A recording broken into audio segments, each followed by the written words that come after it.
Hi, folks. This is Muddassir Ahmed here from the Supply Chain Show. We have one more episode today with something very special, actually, and something very unique. For the first time, we have Ms Marketing Procurement with us. We have Sarah, who is essentially from the marketing background, but doing some very fantastic and novel stuff in the world of procurement. So, hi, Sarah. Welcome you. So, do you mind? Can you please introduce yourself? Yes, thank you for having me. I'm proud to be the first marketing professional on the show. Thank you. So, so I run a company called Real Sourcing Network. We are a software and solution provider for print and marketing services, but I've spent my entire career in the marketing space. So I started right out of college, actually doing marketing for a company here in the San Francisco Bay Area, and I served in a marketing role for many years, helping develop and set our brand, implement our creative programs, and really kind of grow our market share. The company that I was at was acquired. And so I transitioned from being a marketer to a marketing procurement role, which was something that I was really excited about and welcomed, because I think one of the things that makes you a better marketing procurement professional is having a marketing background. And so I helped several global companies set up programs to better and more strategically manage their print and marketing spends. So I did that for several years. And in both roles, as a marketer and doing marketing procurement, I saw a lot of the same challenges happening over and over again. And one of the biggest challenges is marketing does not like procurement. That is And when fact. saying this, I'm generalizing, but there are in so many organizations, marketing thinks procurement is slow, they're cumbersome, they're going to affect their ability to do their creative process, they're going to impact their ability to build an effective brand. So they just decide that they want nothing to do with procurement, and they manage their own spend completely on their own. So that's probably the biggest challenge that procurement has. If I were to look at the two, probably one of the top two most difficult categories, I would definitely put marketing in that bucket. And so I said that I want to make it my life's mission to help marketing and procurement people work more collaboratively and work better together, because marketing at many companies is the biggest spend.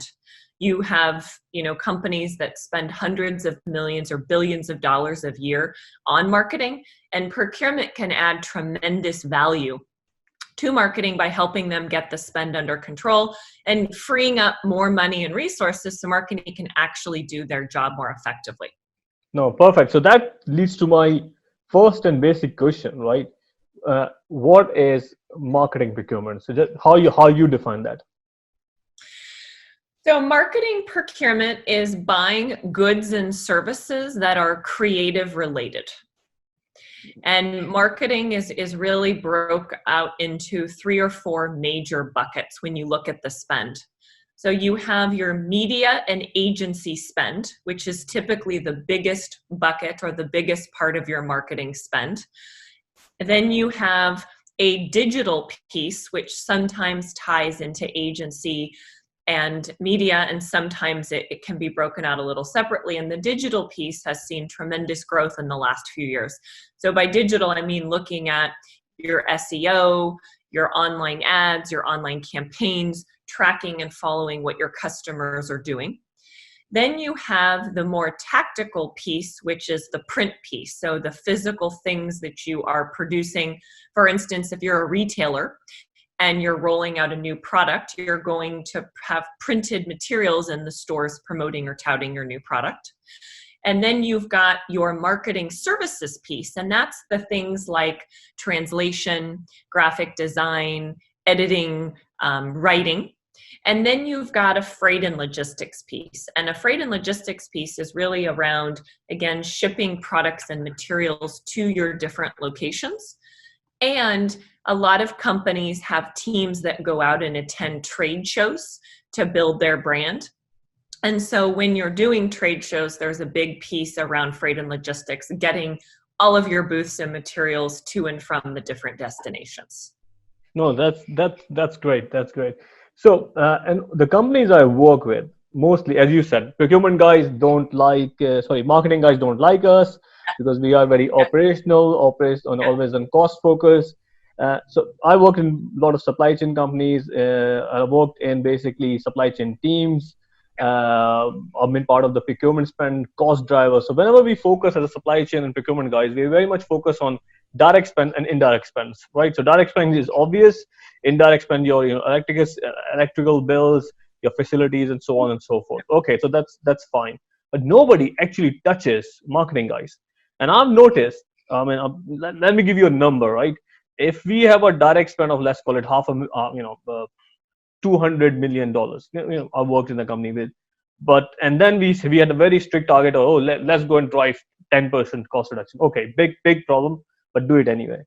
But then the marketing guys, they have a budget of $50 million, but nobody's touching them, right? And I'm thinking, again, we will talk about the outsourcing and sourcing bit, but most of the stuff they outsource anyway to a lot of agencies. So my actual question is this: what we have to do actually to convince as supply chain people and procurement professionals to basically bring our marketing folks on board and saying, guys, we don't want to damage your creative process. I know what you're doing, but let's apply the best practices for a procurement or marketing procurement spend. So let's leverage the knowledge between the organization. Don't go and do your own thing. So what's your advice there? Yeah, so as I mentioned it, that's probably one of the biggest challenges that any company today is getting procurement and marketing to work together, because marketing is so siloed and is so concerned that if anyone else, especially procurement, gets involved, it's going to impact their creative process, which means they won't build an effective brand, and it will impact the sales of the company. And you have to keep in mind that your chief marketing officer or your head of marketing or VP of marketing, they report typically to the CEO directly. And you typically have a procurement function that does not report into the CEO. They're typically reporting into a controller or a CFO. So marketing has a direct tie or report into the actual decision maker at the company. And so they need money or they need budget, they can get it approved so much faster than procurement. So that's one of the reasons why it's easier for them to stay siloed, because of how they report, and they always have a seat at the executive table on that executive committee, and procurement often does not. Yes. So given that, there are a few things that people can do to really help build relationships with the marketing stakeholders, and I'll highlight some of them that I've seen to be most effective. The first is, don't use the word cost cutting or cost savings. When you are talking with marketing or engaging with them, don't say it. They don't care about cost reduction or cost savings. Now, they actually do care, but they don't want to hear you say it, and they don't want to talk about it. So don't highlight and focus on saving money with marketing, which is a big shift for someone in procurement, right? That's what we're trained to do. We're trained to go in and add bottom line and revenue to the company. The second thing is, you really need to focus on small wins. So if you're going in and talking to a marketing team, try to find something that's kind of behind the scenes, that isn't the huge part of the project or a huge amount of the spend, and say, you know what, it looks like this freight piece might be kind of a pain for you. Is this something that I could help you with kind of behind the scenes? And they're likely going to be happy to pass that off because it's not a main focus or priority for them. And then you can go in, get a win, and do a great job. Go back and get another small project and another small project. Over time, they're going to think you're a trusted advisor and have done great work for them, and then they're just going to come to you with larger projects. But I have seen so many people fail by going in, meeting with marketing and saying, we're going to take over $500 million of your spend, and the whole thing fails and falls apart because they haven't established that trust, they haven't established that rapport, and they haven't built that relationship. And it just puts a bad taste in marketing's mouth, and then they never want to work with procurement. The third thing that I think is really important to do is get yourself knowledgeable about what's happening in marketing so you can add value by bringing in some cool, innovative solutions. So marketing is, again, very different and unique than other categories because it's heavily creative driven. So there are many resources online for free that you can use to learn about things happening in marketing. ANA as an example, it's the National Advertising Association. You can go on and join webinars, get a lot of content. Companies like mine produce a lot of events, host webinars, and do a lot of things in the marketing space. So when you educate yourself as a procurement professional, then you can talk in their language. You understand what they're talking about, but most importantly, you can learn about some unique new things in marketing and bring it to marketing as an idea. Not saying, here's something you have to use, I'm going to push this down your throat, but here are 2 or 3 new technologies that I found. I attended a webinar, thought this was kind of cool.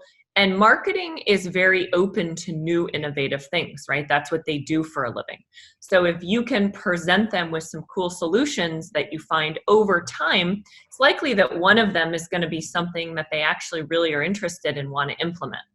And then after you implement that, you've got a win, and then you continue to go back with additional new solutions. And in the marketing space, one of the biggest spends is called MarTech procurement. That's marketing technology procurement.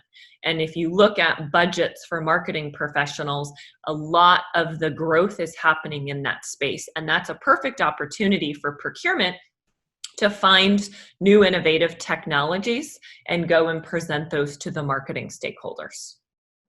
No, perfect. So if I just summarize the 3 things you said, don't use the word cost reduction or cost cutting. That's a big no-no, right? Look for the small wins, become a trusted advisor. So once you become a trusted advisor, you can basically share your transferable skills and basically help them saying, okay, we can improve your processes while you can do your own thing and become creative at the same time. And the third you mentioned is the know the commodity. If the marketing spend is like a commodity or category management, you got to be knowing what's happening with that category in general, which could be a digital space, could be a print and media space, could be any other for that matter. But I think you made a very good point of go and learn about marketing. But wouldn't it be easier, in your view, that a marketing person can taught about the procurement skills? I mean, that would be easier, no? Yeah, so there's a lot of discussion happening on LinkedIn and on the internet about how companies can hire talent to do marketing procurement.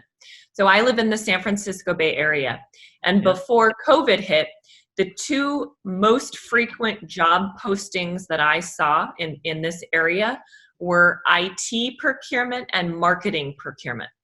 More and more companies were creating roles for specifically sourcing and procuring marketing. So it was, and after things get kind of, reopened again, I think we'll see that start to happen.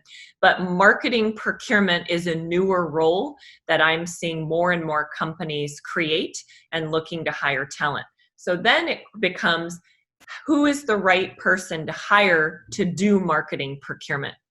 And most companies that I've talked to are trying to hire people with a marketing background. And a lot of times they hire directly out of an agency. So someone goes to college, majors in marketing or business or PR communications. They go work in an agency for a few years. Often a company will snatch them up and then put them in a marketing procurement role. So I do believe it is easier to hire someone with some marketing experience or a marketing background and teach them procurement versus hiring a procurement person and teaching them marketing. No, very good answer. Very good answer. So one more before we move to the, I think the tools to question I have.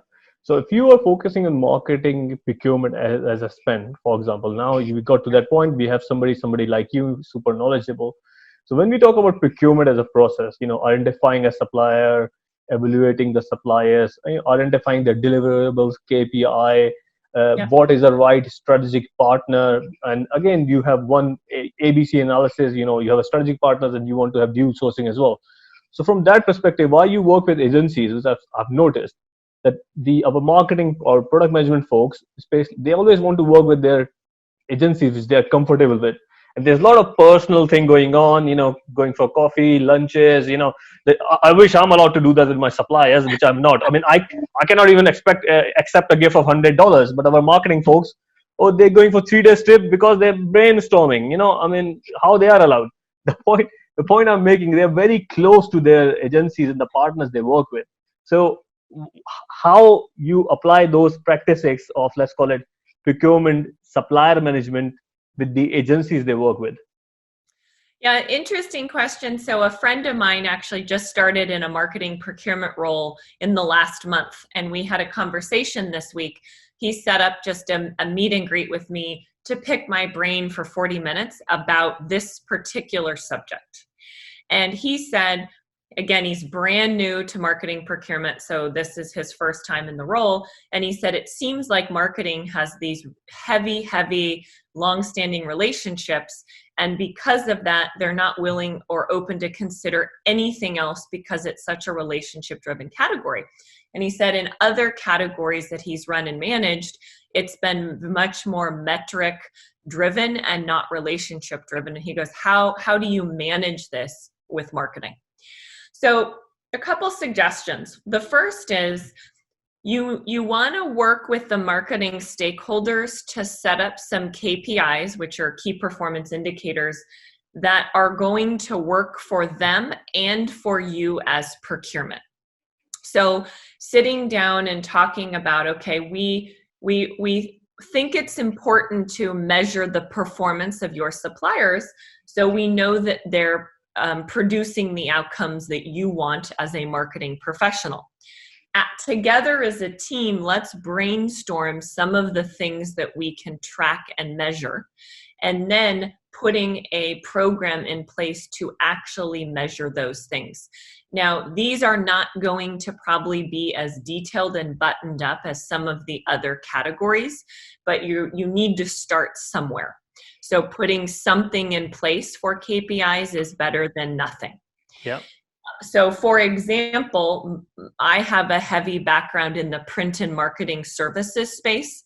That's a category where you can start tracking KPIs for marketing as a trial, and then you can expand and build into agency and media. So in the print and marketing services space, we've established metrics and KPIs for things like response times to bids, right? That's something that you can very quickly and easily measure and manage. Win-loss ratio. So when the suppliers are bidding on the work, how many times are they actually being awarded business versus not?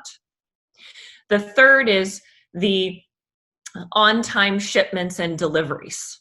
So if you award a job to a supplier, whether they're producing a video, whether they're editing a piece, whether it's a direct mail campaign, and you have an in-hand date, when are they actually delivering the piece? And the fourth metric is the production and quality. So after a job is in production, are you having to issue a change or work order? And if so, that means that there's a production or quality issue.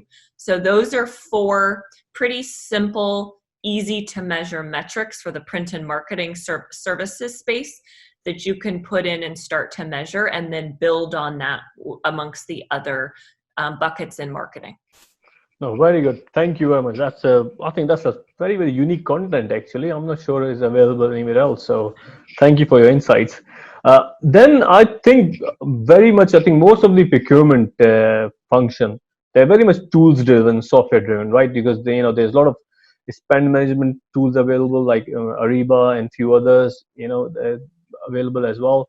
So what do you think, there is any specific requirement in terms of, let's call it, tools or software to manage marketing procurement? What do you suggest? Yeah, so I actually am of the mindset that I think there's a big shift happening in procurement where organizations are now going to start building their own technology ecosystems, and they're going to have very niche category solutions that all tie into the central ecosystem for purchase orders and data management. So if you look at what's happening in the space, you've got contingent labor, you've got travel, you've got all these companies popping up with very, very niche technology solutions that are very category specific. So that's happening in marketing as well. So the company that I run, we're actually a software provider with a very niche tool for tracking and managing your print and marketing services spend. There's also a couple really good technology solutions for managing the agency piece as well. So managing the bidding and RFP, but then also managing the metrics and ongoing performance. So that so that tools are included in your software is my software does not do agency and media. We are just the print and marketing services piece. Right. There's a couple other providers that have very niche tools for tracking and managing the media and agency piece. Okay.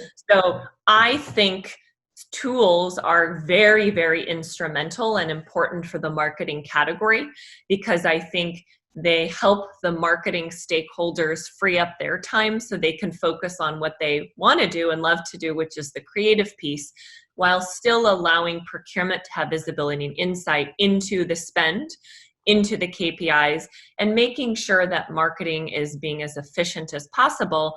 And as a byproduct, if they can save money, that's going to put more money back into the marketing stakeholders' budget so they can do more projects.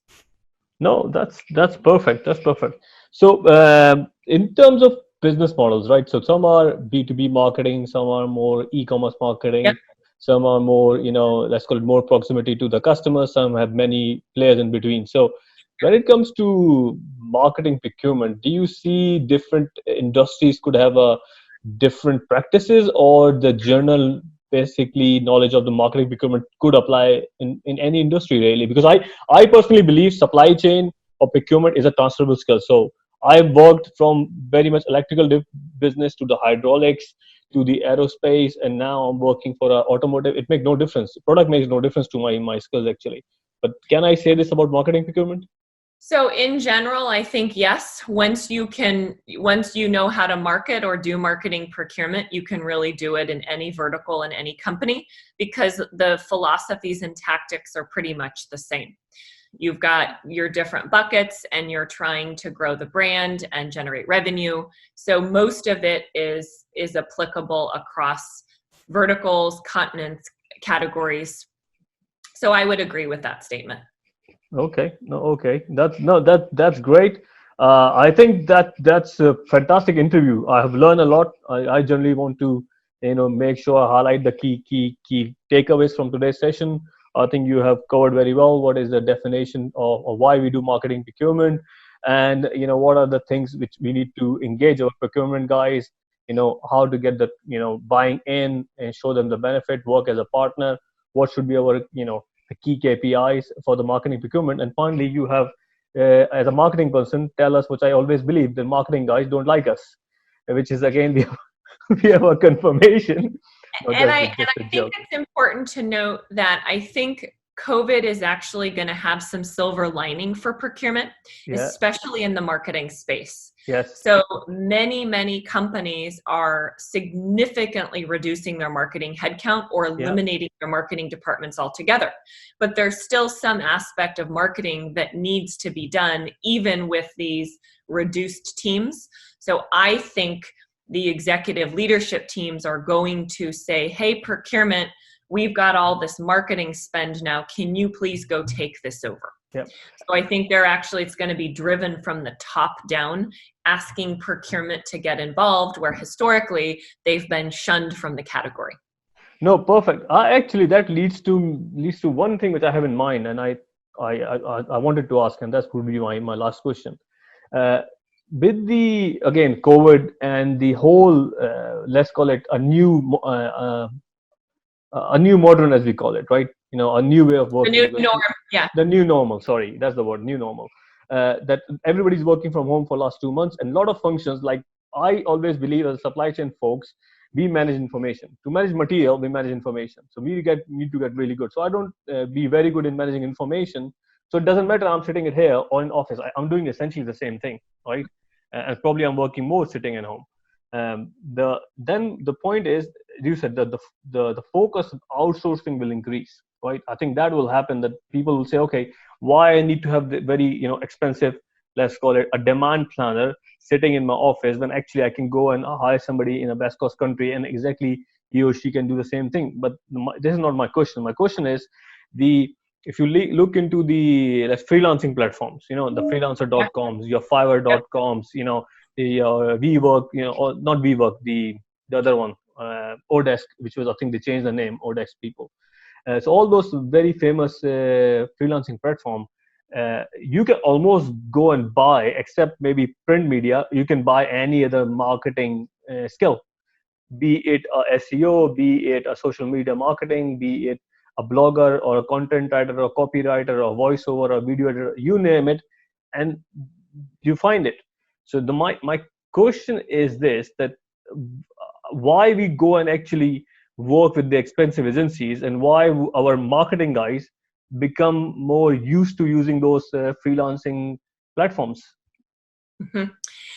So I think a lot of it has to do with the age of the company. More traditional historical companies are used to the agency model, and they're doing that because that's what they know.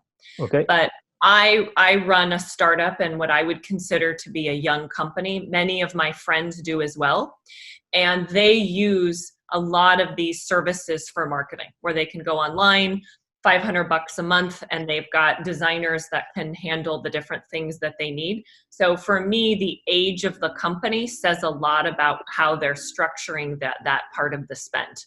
Again, younger companies I'm seeing are more open to that and using that model.